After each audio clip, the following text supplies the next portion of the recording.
नाज़रीन, Iran Israel तनाज़े की अगर बात करें, कामरान यूसुफ साहब, आप इसको किस तरह से देख रहे हैं? आप मामलात क्या आपको लगता है कि अल्टीमेटली बातचीत की तरफ बढ़ेंगे? क्योंकि कल तक तो अमेरिका का कुछ डिफरेंट स्टांस था और उसके बाद कुछ सूरत हाल बदलती हुई नज़र आई, जिसको बहुत सारे लोगों ने इस बात से भी, इस जिस मुलाकात की हम बात कर रहे हैं उससे भी जोड़ा गया। तो आप इसको किस तरह से देखते हैं?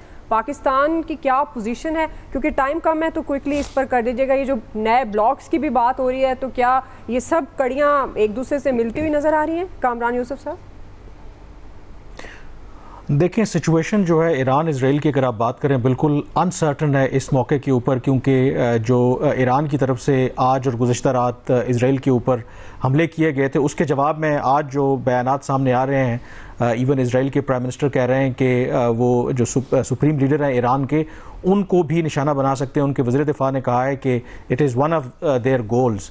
लेकिन ओवरऑल आई थिंक कल भी ये बात हो रही थी कि अमेरिका के सदर ट्रंप ने बाकायदा एक प्लान की मंजूरी दी है कि वो एक्टिवली इस जंग में शरीक होंगे, लेकिन फ़िलहाल उसको उन्होंने होल्ड पे रख दिया है, क्योंकि ट्रंप की अभी भी ये कोशिश है कि किसी तरीके से मुज़ाकरात के ज़रिए इस मामले को हल किया जाए।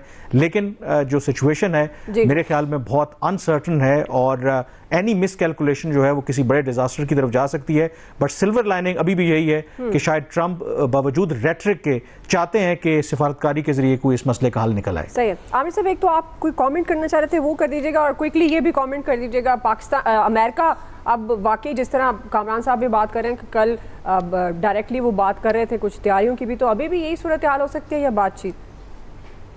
देखें, ट्रंप जो है ना, मैन ऑफ पीस बनना चाहते हैं, अमन के नोबेल प्राइज की तरफ है, और वो चाह रहे हैं कि जो वो इस दफा प्रोग्राम लेके आए हैं उस पर अमल कराएं।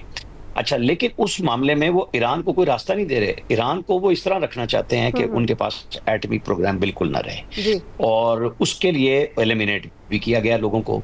और अभी यही तैयारी है उनकी कि चाहे ईरान का सरेंडर है या नहीं, देखो दिफा उनका ना, एयर डिफेंस उनका नहीं है, वो मिसाइलों से काम चला रहे हैं, और जवाब में मतलब उनका बहुत ज्यादा नुकसान हो रहा है ईरान का।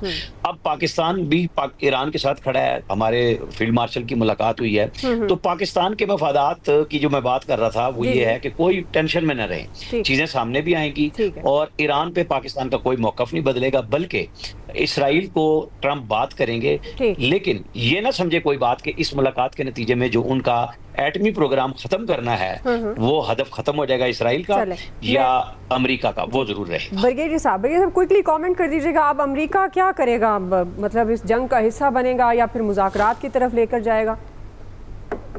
देखें, वो उन्होंने पहले बात की थी, ट्रंप ने अनकंडीशनल सरेंडर की।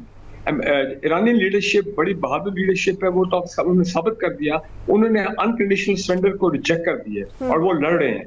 अब बात हो रही है अनकंडीशनल सीज फायर की, वो इसलिए कि ताकि कम से कम ईरान को वापस डायलॉग टेबल के ऊपर लाया जाए और न्यूक्लियर रिलेटेड कोई मामला जो है उनको सेटल किया जाए। या ये वो चीज है जिसपे पाकिस्तान बड़ा अपना रोल जो है अदा कर सकता है, क्योंकि ईरानियन पाकिस्तानी लीडरशिप को बिल्कुल ट्रस्ट करते हैं। और एक बड़ी नई डेवलपमेंट ये हुई है कि ईरानियन जो ब्लंडर किया था कि उन्होंने इंडियंस को बड़े पैमाने पे लाए और पेट्रोनाइज किया, उनको सेटल कर वो आगे ईरान के अंदर। अब जो मोसाद का और रॉ का जो वहां पे स्लीपर सेल्स और उनके जो एक साजिश बेनकाब हुई है, जिसमें ईरानी लीडरशिप की और कुछ अपनों की के साथ वक्त खत्म हो गया जी। आपका बहुत शुक्रिया किया कामरान यूसुफ साहब और आमिर साहब, फैसल साहब, अयाज साहब, आप सबका शुक्रिया। आज के एक्सपर्ट से इतना ही, फीडबैक दीजिएगा। ख्याल रखिए, अल्लाह हाफ़िज़।